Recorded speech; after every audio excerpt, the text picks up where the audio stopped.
you extend the blessing and the promise of God to a world that doesn't seem to want it? Some cases where the world around you is outright hostile to your God and his worldview. They want to silence you or cancel you, but maybe more frequently where they're not necessarily hostile to you. They tolerate you. They even partner with you up to a point. As long as you avoid driving in any of the lanes around them where your worldviews might collide with one another. What does faithfulness look like in a world like that?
If you got a Bible today, go ahead and grab it and meet me in Genesis chapter 18.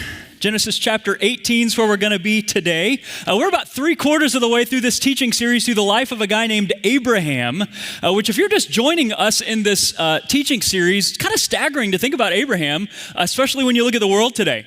If you think about religion in the West these days, all three of the major world religions in the West look to this guy, Abraham, as a father of our faith. That's kind of shocking when you look at the world and the news and current events, isn't it? This is three groups of people that tend to agree on virtually nothing, and yet all of them name their kids Abraham or Ibrahim. They all look to this guy that we've been studying as a model of faith for them, as a model of faithfulness, which is also staggering because we've seen his story. This is a guy who, for a model of faith, spends most of his life anything but faith-filled. That's part of the point of the series. We've called the teaching series Altered. And we've done that for a few different reasons. One, if you've tracked along with us, you know altars show up in virtually every scene in Abraham's story, but not just as places, they show up in his story as pictures. Think about what an altar is, and we've come back to this definition several different times. An altar is a permanent structure built of hard, broken pieces that are put together in a way that point to God's faithfulness. That's the story of Abraham's life. In fact, over the course of his life has been altered. It's been radically transformed, not by his own faithfulness, but by the faithfulness of God, despite Abraham's brokenness and the brokenness of the people in the world all around him. And it's that brokenness of the people in the world all around him that we're coming to today in Genesis chapter 18 and 19. And the question that I've got for you as we kind of launch into this section of Abraham's life is this: how do you extend the blessing and the promise of God to a world that doesn't seem to want it? How do you extend God's blessing and God's promise to a world that seems not to want it? So remember, Abraham was placed in a world, in a land that God had given him. He's living in the land, but he's not alone in the land. He's in the land around people who are nothing like him in almost every imaginable way. He's been promised a seed that he still hasn't seen yet, and he's been given a blessing, but the blessing from the very beginning, he was told, isn't supposed to just be for him. It's supposed to be to him and overflow out of him into all of the rest of the world, to be so blessed that it would overflow. He couldn't possibly hold all of the blessings, and the blessing would go to all of the nations of the world.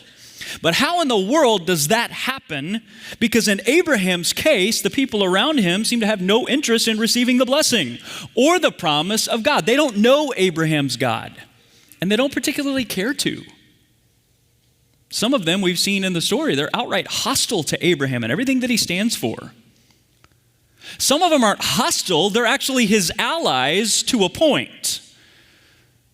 They're allies to the point that Abraham's God's agenda conflicts with the agenda of their gods. Can you imagine living in a world like that? Where you've got a worldview that's centered on the promises and the commands and the ways of a God that the people around you don't know and don't particularly care to know. Some cases where the world around you is outright hostile to your God and his worldview. They want to silence you or cancel you. In some extreme cases and in some extreme places, even kill you. But maybe more frequently where they're not necessarily hostile to you. They tolerate you. They even partner with you up to a point.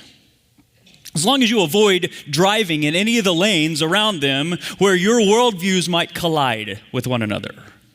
What does faithfulness look like in a world like that? And what does it not look like in a world like that? Some of you are old enough to remember Choose Your Own Adventure books. You remember these?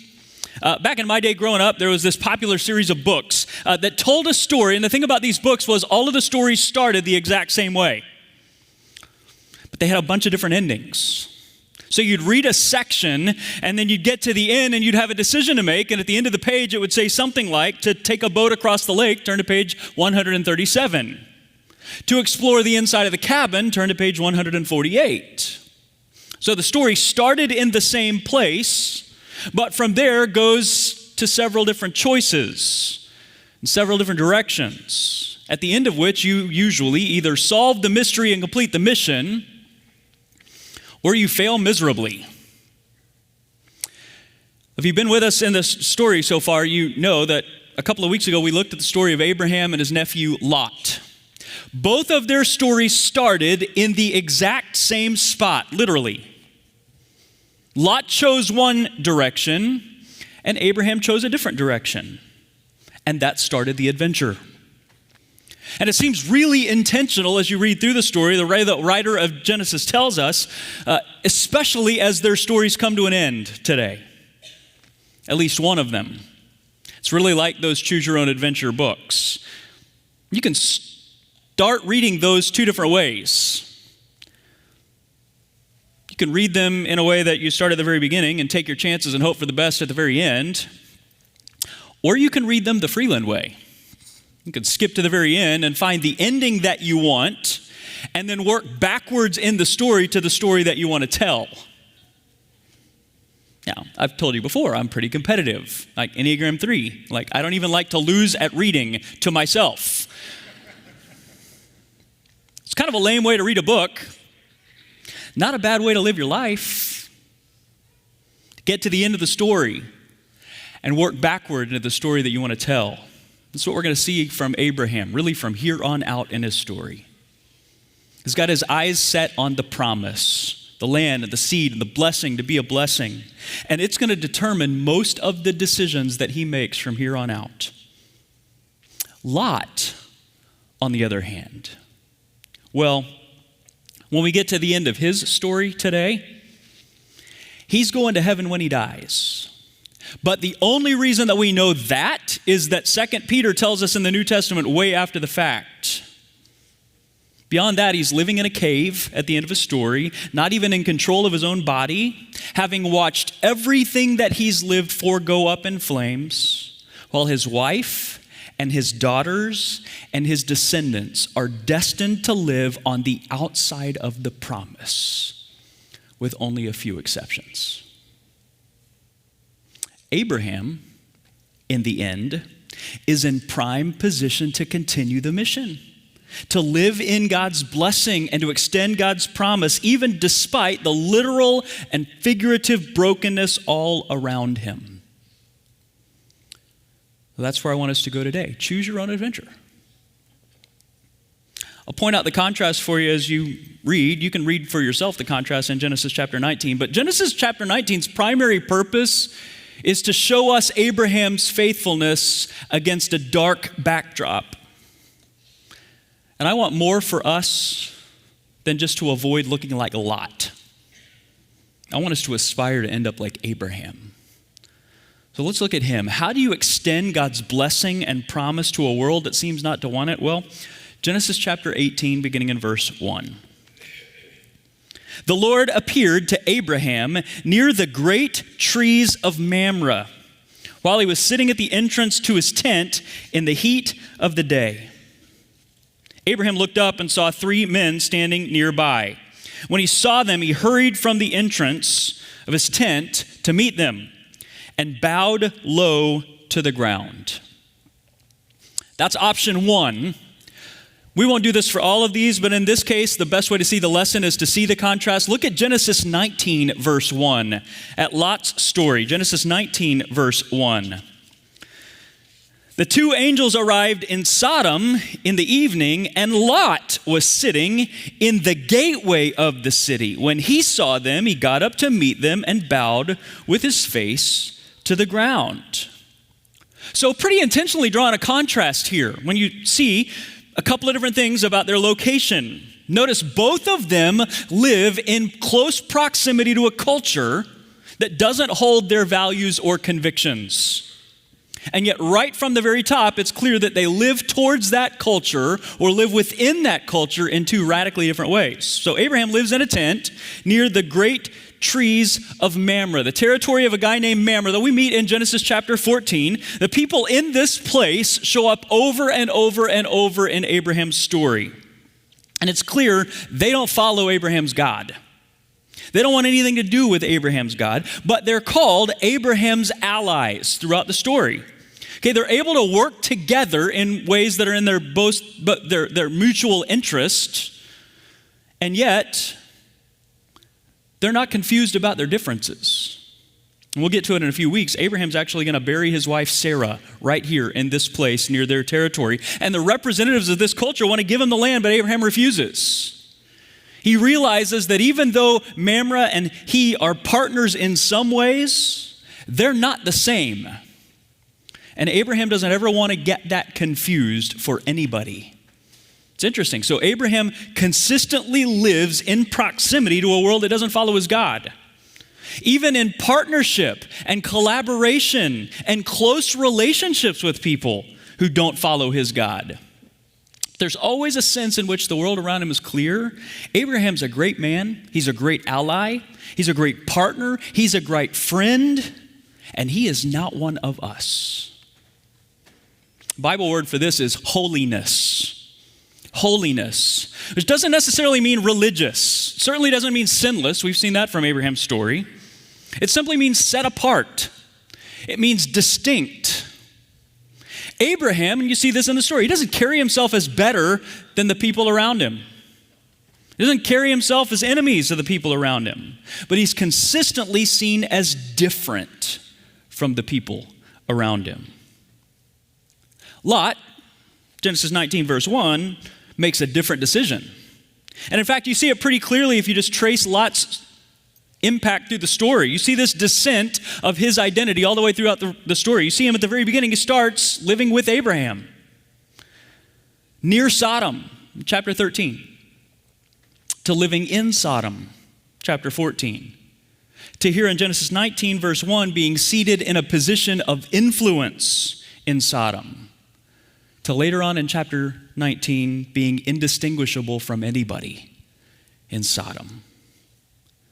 Lot is totally camouflaged in his culture. Some of you spent some time at a deer stand over the last couple of weeks. Think about camouflage. You're different on the inside, but indistinguishable on the outside from the world around you. Okay, that's Lot in Sodom. And I wonder about you and me, outside of the deer stand. It's a decision, right? Or thousands of them. Choose your own adventure.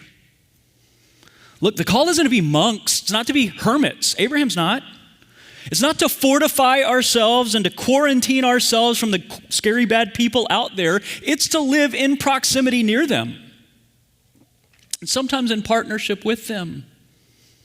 But never in a way that compromises our holiness. So I wonder if that's true of you when it comes to the world you live near.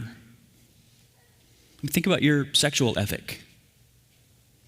Think about the way that you treat people that are different from you, the vulnerable people around you.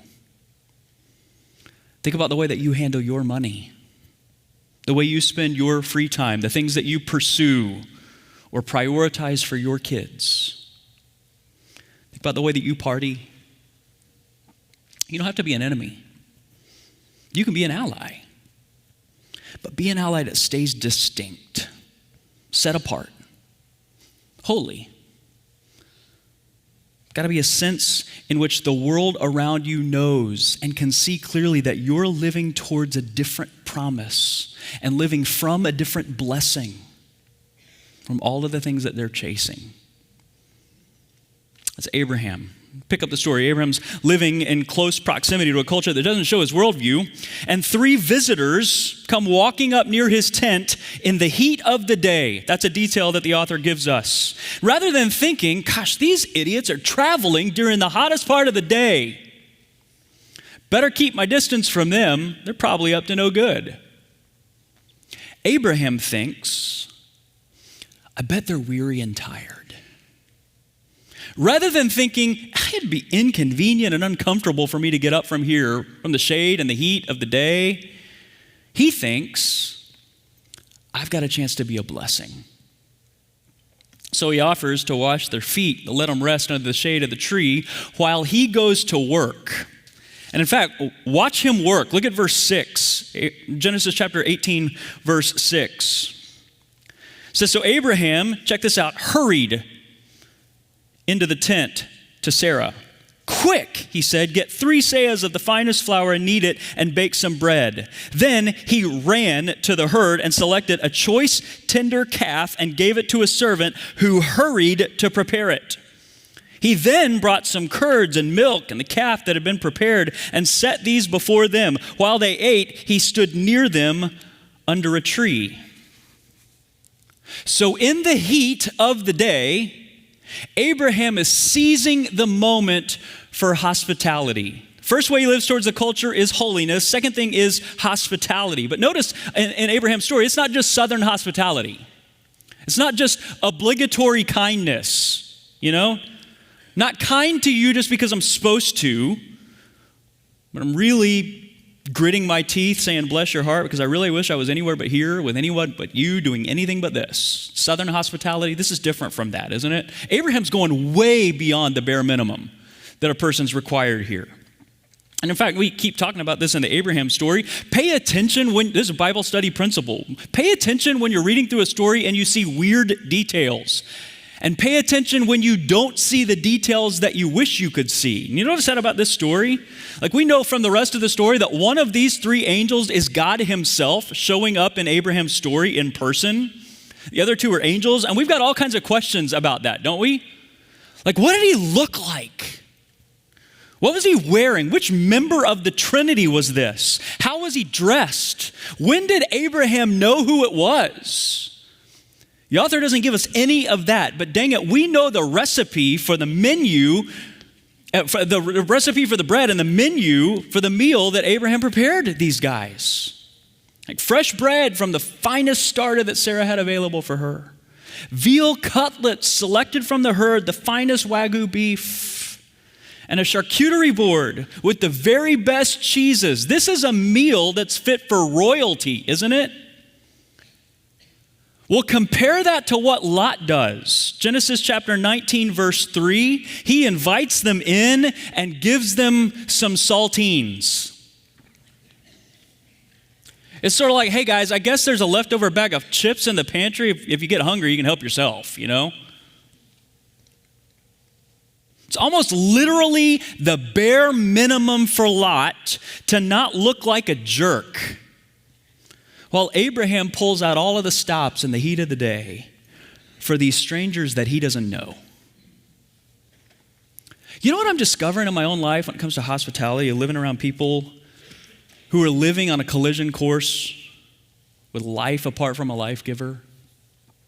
And most of the strangers that I know in my world, they're not trying to be strange. They're not nearly as academically or philosophically committed to whatever social movement or conspiracy that I'm convinced that they're caught up in. You know what I find? I find they're exhausted. They're weary. They're tired. They're confused. They're looking for someone who will love them like family. And look, if the people of blessing won't bless them, there is an enemy who will be glad to. In fact, I heard this, and I've quoted it before. I heard Rosaria Butterfield say one time, and it really made an impact on me. She said one of the reasons that culture around us is changing so fast is that secular society has embraced the idea of hospitality while the people of blessing have abandoned it. We've abandoned radical hospitality in favor of fine-sounding arguments and the pursuit of political power. She says secular ideologies have won over the culture one welcome at a time without ever having to formulate a single argument. And she's totally right. People, you see this in our world? People will believe things and proclaim things that don't make sense even to them. Things that can't possibly be true. But they don't care because they've never felt so loved and embraced and welcomed. That ought to be a lesson to us who know true love. If you've been around Doxology for more than 2 or 3 weeks, you know that neighboring is a huge piece of our vision as a church. To recognize that God has placed people of His promise and His blessing from even just this church within walking distance of every person in this part of our city. And we want to answer the call, even when it's inconvenient. That's what Abraham models here. Sometimes we found ourselves even feeling like it's not particularly safe. I don't know what to say. I don't know how to answer all of the questions. I don't know how to navigate all of the nuclear landmines and culture wars and all of that stuff. But look, that doesn't have to keep you from living this way. Can I give you a 7-word silver bullet for situations like that? Works in 100% of those moments. When a question comes up you don't know the answer to, or a situation you don't know how to navigate. You ready? Here it is. What a great question. I don't know. And then if you really want to step out there and do something crazy and live on the edge, add this. Could you please pass some mashed potatoes? I mean, think, what would happen if we just decided to live with radically generous hospitality towards strangers and wanderers who are journeying near us? Abraham's calling was to be a blessing that extended beyond him. That's our calling too, isn't it? And Carrie and I have 9 neighbors on our block map who think that they moved into our neighborhood for the schools and the space and because of its proximity to their work. We know that God moved them into our neighborhood because He wants them to have a hands-on example of someone who genuinely loves Jesus and will radically love them. We've learned their stories. They don't have anybody like that in their past. They don't have anybody like that up close in their present life. It's us. Do you have people like that in your life? Let me rephrase that. You have people like that in your life. Do you know who they are? And do you have a plan to live towards God's blessing and promise in front of them? For most of us, the answer is no. And I get that. It's hard for me too. And the reason is, if I can push on you just a little bit, honestly, I struggle, and I assume you struggle, with the last thing that Abraham shows us. Back in Genesis chapter 18, God says, the outcry against Sodom and Gomorrah is so great, I'm going to do a little investigating. And Abraham knows this is not going to go well for Sodom and Gomorrah. This is not going to go well when God gets involved in the culture around us. Remember, Sodom and Gomorrah have done nothing for Abraham except make his life complicated. They've caused him pain all along the way in his story. Abraham's life would be a whole lot simpler His experience of God's promise and God's blessing would come a lot quicker if God would just wipe out all of the wicked world around him, and blessing would come a lot quicker if God would just let Abraham live in a world and a country where Abraham has all of the power and can force the rest of the world around him to look a lot more like heaven. But that is not God's plan.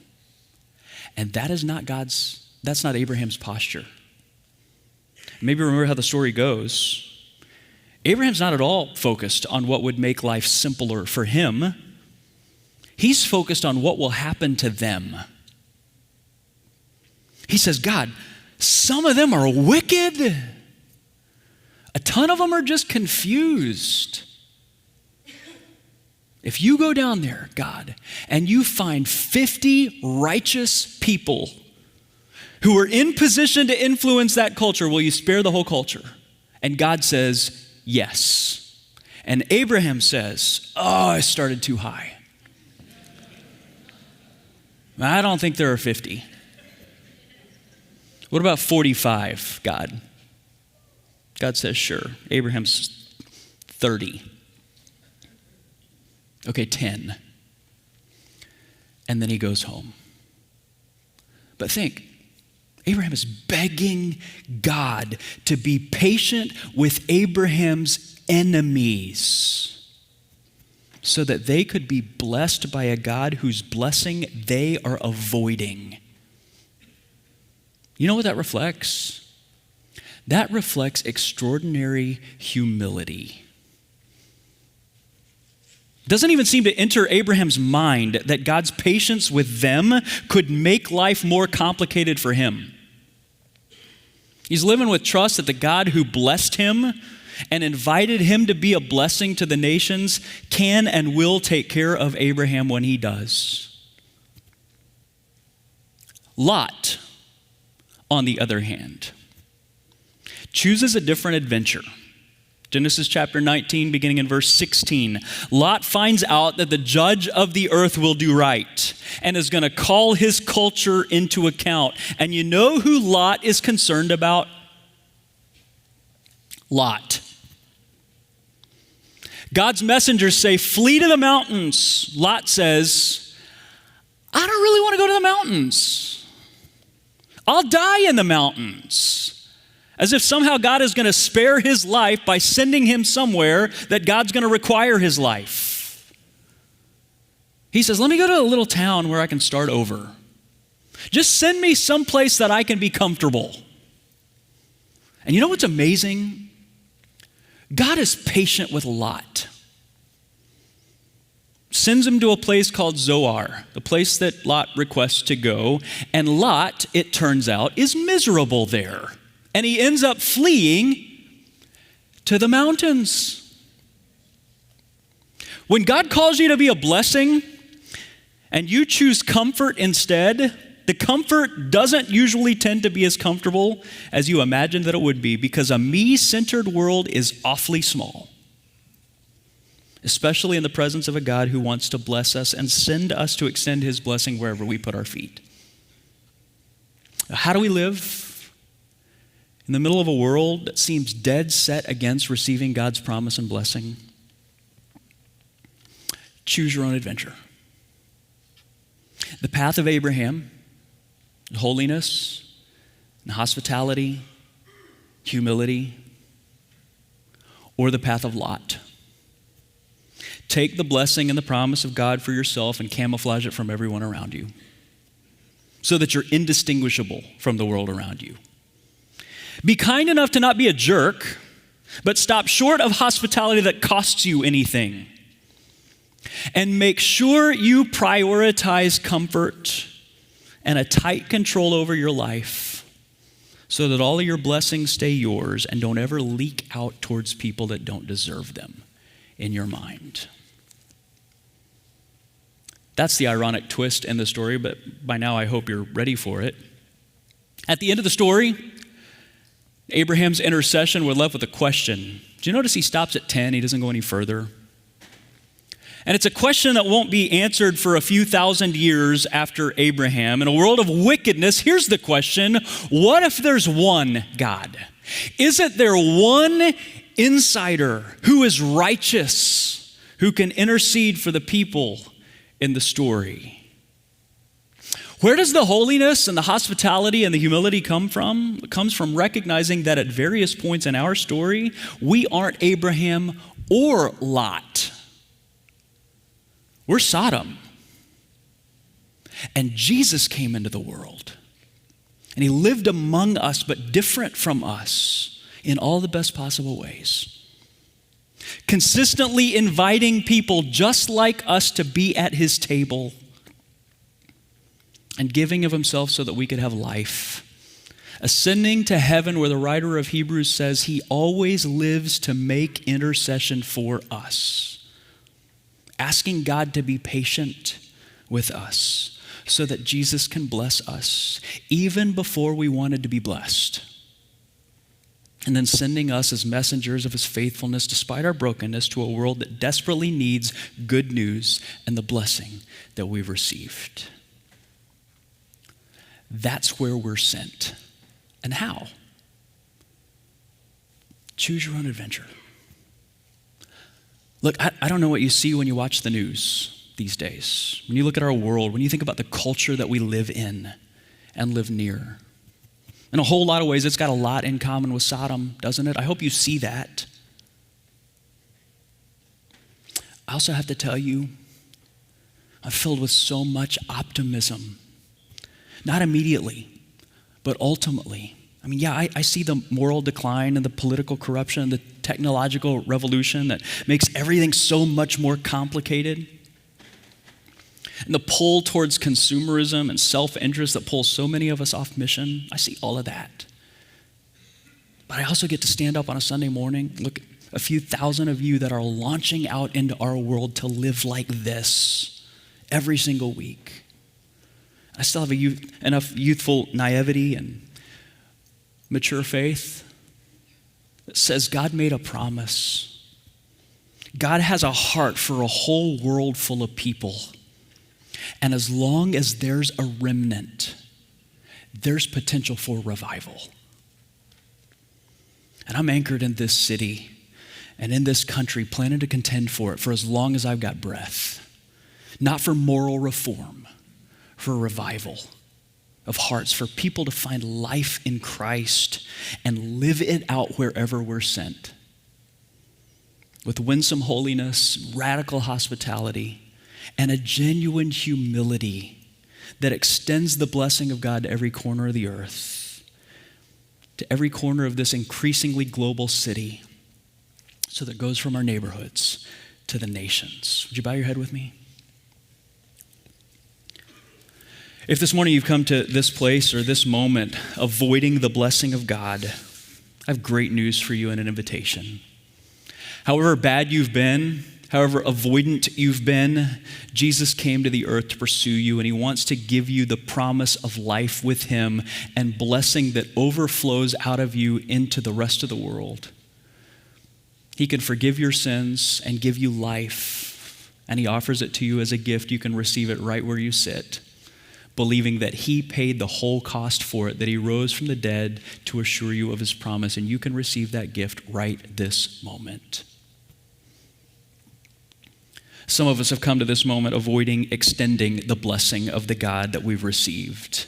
Great news for you and an invitation for you. God has sent you into the world as a receiver of blessing to extend it everywhere you go. And there's hope, and there's meaning, and there's purpose in the place that he's sending you today. And you can receive it as a gift right where you sit. Lord, every single one of us in this moment come back to the person of Jesus, who lived towards us and loved us while we were still his enemies. He died for us. And he invites us to live with him, to follow him into a world that doesn't deserve it any more than we did, and to live towards blessing in the places we're sent. Lord, would you let us be people who receive that life and then extend that life to every corner of this earth, wherever we go from here. We ask it in Jesus' name. Amen. Hey, thanks for watching. If something you heard resonated with you today, we would love to connect with you. Visit doxology.church/connect or leave a comment below. And if you enjoyed today's message and you want to see more, make sure you give this video a like and subscribe to our channel so you don't miss any new videos.